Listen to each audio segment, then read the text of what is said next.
8th standard மேக்ஸில் ஒரு question வந்து பார்க்கலாம். ஒரு மாணவர் ஒரு எண்ணை 8/9 பெருக்குவதற்கு பதிலாக தவறாக 8/9 வகுத்து விட்டார். அவருக்கு கிடைத்த விடைக்கும் சரியான விடைக்குமான வித்தியாசம் வந்து 34 எனில் அந்த எண்ணை வந்து காண்க அப்படின்னு கேட்டிருக்காங்க. இப்போ அந்த எண் வந்து என்னன்னு தெரியாது, அதனால் எக்ஸுன்னு எடுத்துக்கலாம். இப்போ அந்த எண்ணை வந்து என்ன பண்ணணும்னா பெருக்கணுமா.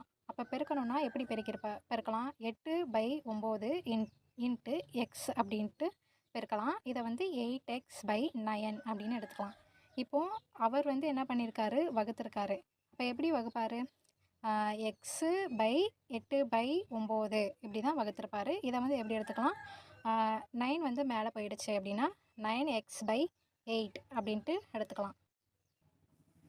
இப்போது அவருக்கு கிடைச்ச விடைக்கும் சரியான விடைக்கும் உள்ள வித்தியாசம் வந்து 34 அப்படின்னு சொல்லியிருக்காங்க.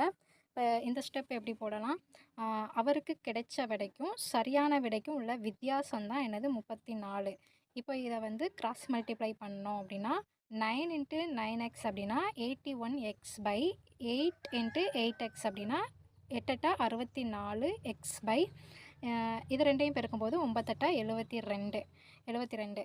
இப்போ 81ஐயும் 64ஐயும் கழிச்சோன்னா இங்கே ஈக்குவல் டு 34 உள்ள வித்தியாசம் வந்து 34ன்னு சொல்லியிருக்காங்க.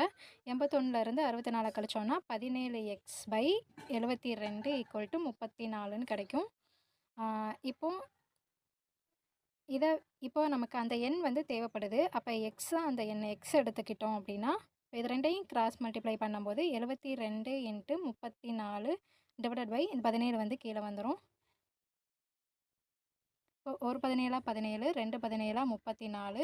அப்போது 72 × 2 ஈக்குவல் டு 144ன்னு கிடைக்கும்.